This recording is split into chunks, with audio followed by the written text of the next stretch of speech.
अंकिता की जिंदगी का सबसे खराब डिसीजन था शिमला के उस हॉस्पिटल में कदम रखना। रात के 2 बज रहे थे और वो अपनी जिंदगी और मौत के बीच झूल रही थी। क्यों और कैसे, जानकर ही आपके पसीने छूट जाएंगे। सपोज आप शिमला के किसी हॉस्पिटल में नाइट शिफ्ट पर हैं और हर रात बिल्कुल ठीक 2 बजे एक पेशेंट आपके पास आकर सिर्फ एक ही चीज मांगे, खाना। पहली रात तो ठीक लगेगा, दूसरी रात थोड़ा अजीब, तीसरी रात आपकी धड़कनें तेज, और चौथी रात वो आपकी आखिरी रात बन जाए तो डर लग रहा है ना? लगना भी चाहिए, मुझे भी लग रहा है, लेकिन डर इस कहानी को खत्म नहीं कर सकता, क्योंकि ये कहानी जितनी सच है उतनी ही जिंदा भी। नमस्कार, मैं हूं रामाकृष्णा दीक्षित और आज की कहानी होने वाली है दिल्ली की रहने वाली डॉक्टर अंकिता की।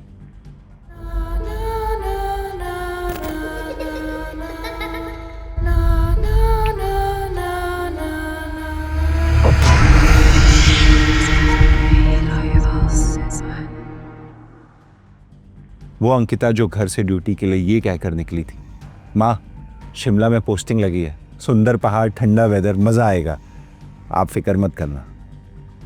लेकिन उसे क्या मालूम था, कुछ जगहें जितनी सुंदर होती हैं उतनी खतरनाक भी।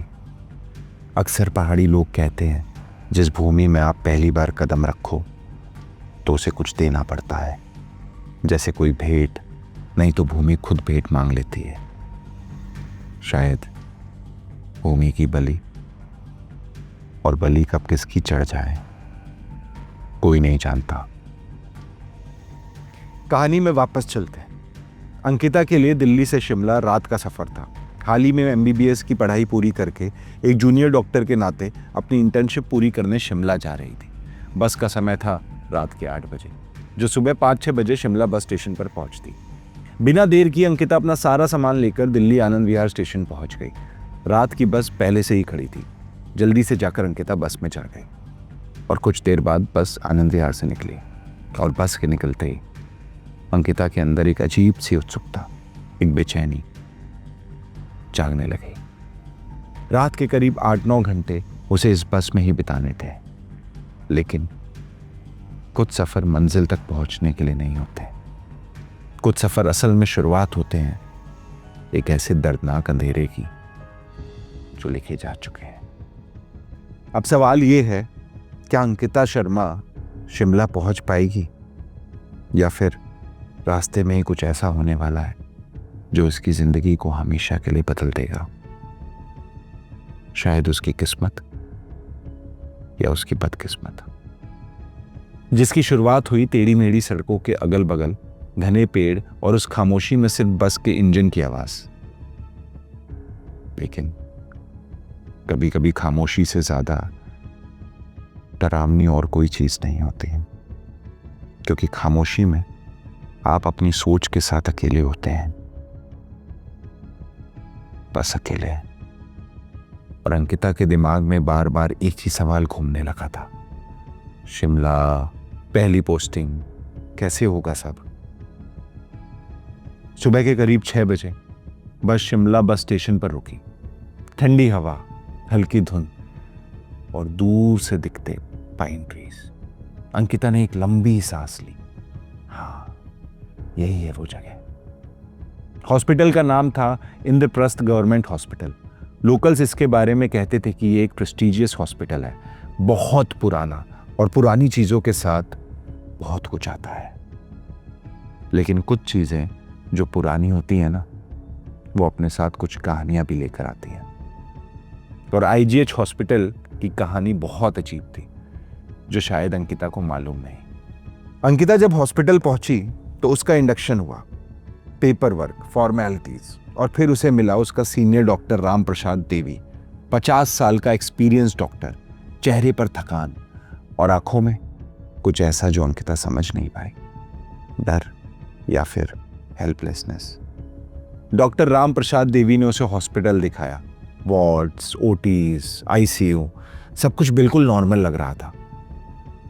लेकिन जब वो 4th फ्लोर पर पहुंचे, डॉक्टर रुक गए। उन्होंने अंकिता की तरफ देखा और बहुत धीमी आवाज में कहा, अंकिता, एक बात ध्यान रखना, 4th फ्लोर वार्ड डी के पास कभी मत रुकना, स्पेशली 2 बजे रात के बाद। अंकिता ने हंसते हुए कहा, सर, ऐसा क्या है वहाँ? डॉक्टर राम प्रसाद देवी ने उसकी आंखों में देखा और बोले, इसे चेतावनी समझो या कुछ, बात को मानोगे तो सब ठीक रहेगा। अंकिता को उनकी बातें मजाक लगी। उसने कैजुअल होके कहा, सर, आप मजाक कर रहे हैं ना? देखिए, मैं डरती नहीं हूँ। मैं मजाक नहीं करता, स्पेशली ऐसे मामलों में। जब कोई एक्सपीरियंस डॉक्टर आपको वार्निंग दे तो उसे सीरियसली लेना चाहिए, पर अंकिता ने उनकी बातों को मजाक समझा। न जाने क्यों उसे कुछ भी समझ नहीं आया। शायद वो मॉडर्न थिंकिंग थी या साइंस पर विश्वास करती थी। उसे लगा ये सब पुरानी बातें हैं, ऐसा कुछ भी नहीं होता है। लेकिन फिर भी कहीं ना कहीं उसके मन में एक अजीब सा डर अपनी जगह बना चुका था। उस वक्त तो अंकिता ने बात को टाल दिया और सब कुछ भूलकर बाकी स्टाफ मेंबर से मिलने लगी। उनमें सबका बिहेवियर बहुत नॉर्मल था, सिवाय एक को छोड़कर, नाइट शिफ्ट का गार्ड। अंकिता एक वार्ड बॉय के पास गई। उसने गार्ड के बारे में पूछा, लेकिन वार्ड बॉय ने जो बताया उसने अंकिता के पैरों तले जमीन खिसका दी। उसने कहा, अरे मैडम जी, ये यहीं का लोकल ठहरा शंभू काका, नाइट शिफ्ट के गार्ड हैं। मैडम जी, वो शंभू काका हैं, नाइट गार्ड। लोग कहते हैं एक रात इसी हॉस्पिटल में 25 आत्माओं के बीच जिंदा रह गए थे। तब से किसी से ज्यादा बात नहीं करते। वार्ड बॉय की ये बात से अंकिता को झटका तो लगा, लेकिन यकीन कर पाना मुश्किल था। हो गया ना समझ, बेवकूफ मत बनाओ, इतना बोलकर वो वहां से चली गई। कुछ दिनों तक अंकिता ने डे में ड्यूटी करी। फिर कुछ दिन बीत गए। अंकिता को हॉस्पिटल का रूटीन समझ आ गया था और फिर आई उसकी पहली नाइट शिफ्ट। रात 8 बजे से सुबह 8 बजे तक 12 घंटे की ड्यूटी। अंकिता ने अपनी वाइट कोट पहनी, स्टेथोस्कोप गले में डाला और नाइट शिफ्ट ज्वाइन कर ली। पहली रात बिल्कुल नॉर्मल थी। कुछ patients, routine checkups, medicine distribution, सब ठीक चल रहा था। लेकिन फिर रात के 2 बजे अंकिता नर्स स्टाफ रूम पर बैठी थी, फाइल्स चेक कर रही थी। तभी कॉरिडोर से फुटस्टेप्स की आवाज आई, धीमी, रेगुलर। एक आदमी करीब 50 साल का धीरे धीरे अंकिता की तरफ आया। उसने कहा, डॉक्टर साहब, मुझे भूख लगी है, कुछ खाना मिल सकता है? अंकिता ने स्माइल करके कहा, हाँ, अभी कुछ अरेंज करती हूँ। नॉर्मल रिक्वेस्ट थी, मिडनाइट हंगर होता है। अंकिता ने वार्ड बॉय को बोला और पेशेंट को खाना मिल गया। पेशेंट खुश होकर चला गया। अंकिता ने सोचा, सिंपल है, कोई बड़ी बात नहीं। दूसरी रात भी अंकिता की नाइट शिफ्ट थी। सब कुछ वैसे ही चल रहा था और फिर घड़ी में बजे 2। वही फुटस्टेप्स, वही आवाज, डॉक्टर साहब, मुझे भूख लगी है। वही आदमी, वही रिक्वेस्ट। अंकिता थोड़ी कंफ्यूज्ड हुई, बट फिर उसने खाना दिला दिया। पेशेंट चला गया, लेकिन इस बार अंकिता के दिमाग में एक सवाल आया, ये पेशेंट कौन है और इसे रोज रात को एग्जैक्टली 2 बजे ही क्यों भूख लग रही है? और फिर आई तीसरी रात। तीसरी रात जब अंकिता पहले से अलर्ट थी, उसने सोचा, अगर वो आदमी आज भी आया तो मैं उसे पूछूंगी कि वो कौन है। फिर धीरे धीरे वक्त आगे बढ़ने लगा। रात के 2 बजे वही फुटस्टेप्स, वही आदमी, वही आवाज, डॉक्टर साहब, मुझे भूख लगी है। इस बार अंकिता ने हिम्मत करके पूछा, आप कौन हैं और आप यहाँ एडमिट हैं क्या? वो आदमी मुस्कुराया, एक अजीब सी, खामोश, बेमानी सी मुस्कान, और बोला, मैं यहाँ बहुत पहले से हूँ डॉक्टर साहब।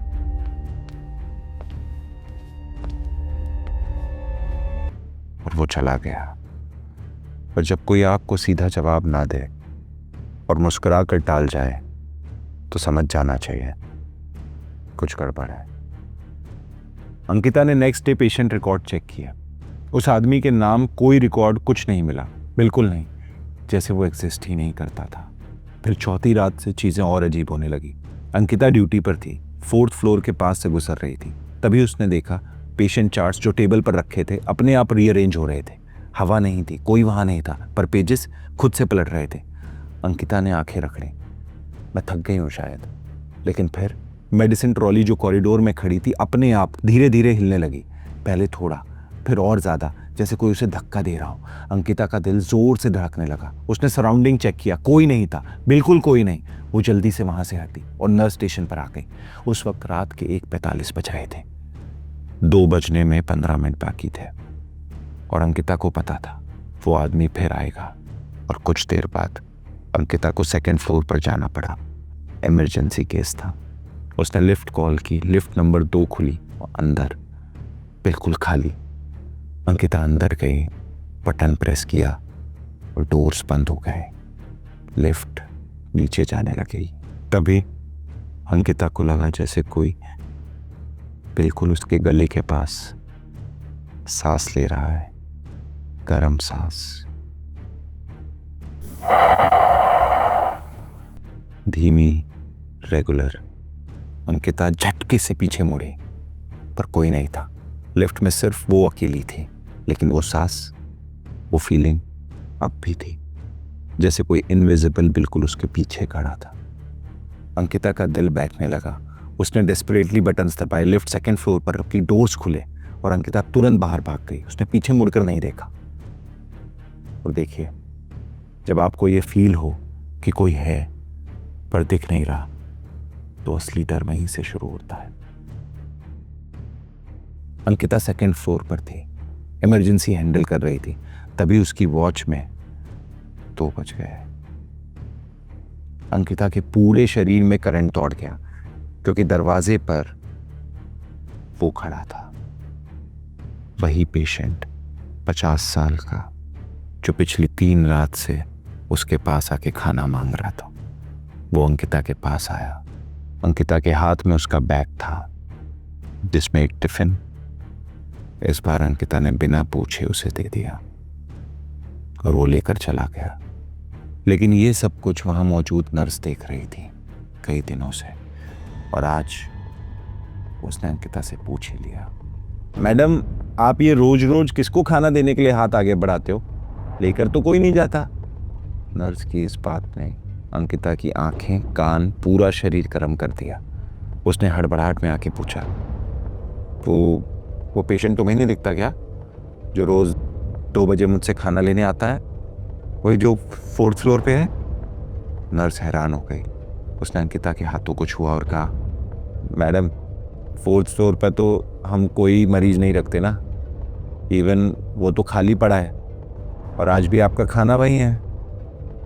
वो देखिए, हर रोज की तरह टेबल के पास अंकिता वहीं खड़ी रही, कांपती हुई।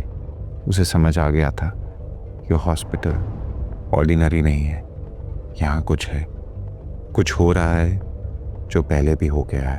अंकिता तुरंत ग्राउंड फ्लोर पर भागी। वहाँ एक ओल्ड सिक्योरिटी गार्ड शंभू, करीब 60 साल का, कुर्सी पर बैठा था। उसकी आंखों में एक थकान थी, जिससे लगा उसने बहुत कुछ देखा है। अंकिता उसके पास गई कांपती हुई और बोली, अंकल प्लीज़, अंकल मुझे बताओ इस हॉस्पिटल में क्या हुआ था? अंकल क्या हुआ था इस हॉस्पिटल में? प्लीज़ मुझे बताओ। शंभू ने अंकिता को देखा। उसकी आंखों में वो डर देखा जो उसने कई लोगों की आंखों में देखा था। उसने लंबी सांस ली और बोला, बेटा तुम नए हो यहाँ, तुम्हें नहीं पता, पर अब तुम्हें पता होना चाहिए। ये हॉस्पिटल बहुत पुराना है, 1890 में बना था, ब्रिटिश टाइम में। सब ठीक था, पर फिर सन 1900 के आसपास यहाँ कुछ डॉक्टर्स ने इलीगल एक्सपेरिमेंट शुरू किए। जो बच नहीं सकते थे उन पे बिना कॉन्सेंट के टेस्ट किए जाते थे। 40 से ज़्यादा लोग मारे गए, उनकी बॉडीज चुपके से जला दी गई। कोई रिकॉर्ड नहीं, कोई ग्रेव नहीं, कुछ नहीं। जब ये बात बाहर आई, हॉस्पिटल को बंद कर दिया गया। सन 1902 में जो लोग हॉस्पिटल बंद करने आए उन्होंने चेक नहीं किया। 4th फ्लोर, वार्ड डी, अंदर 2 लोग फंसे थे। दरवाजे बंद हो गए थे, कोई नहीं आया। वो दोनों भूख प्यास से धीरे धीरे मर गए। तब से बेटा वो सब यही है, वो जो एक्सपेरिमेंट्स में मारे गए और वो जो भूख से मारे गए, सब यही है। रात को 2 बजे वो जाग जाते हैं, वो भूख महसूस करते हैं और जो भी उनकी बातों में आ जाए उसे वो अपने साथ ले जाता है। शंभू ने अंकिता का हाथ पकड़ा और कहा, बेटा तुम्हें बचना है तो चले जाओ, अभी के अभी चले जाओ, दोबारा यहाँ पैर मत रख, वरना उसने 4th फ्लोर की तरफ देखा और कहा, वो तुम्हें ले जाएंगे बेटा, जहाँ से कोई वापस नहीं आता, वहाँ ले जाएंगे तुम्हें। अंकिता के दिमाग में घंटी बज गई। उसने तुरंत डिसीजन लिया। बिना 1 सेकंड वेस्ट किए उसने अपना बैग उठाया, अपना वाइट कोट उतारा और हॉस्पिटल से बाहर भाग गई। पीछे मुड़कर नहीं देखा, एक बार भी नहीं। वो सीधा बस स्टेशन गई, पहली बस पकड़ी और शिमला से निकल गई, हमेशा के लिए। अंकिता वापस दिल्ली पहुंच गई। उसने अपनी माँ को सब कुछ बताया, मेडिकल बोर्ड को कंप्लेन की और कई महीने तक थेरेपी ली।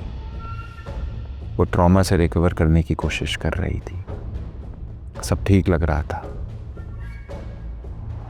लेकिन देखिए, कुछ चीजें इतनी आसानी से पीछा नहीं छोड़ती। क्या वो हॉस्पिटल अंकिता का पीछा छोड़ेगा?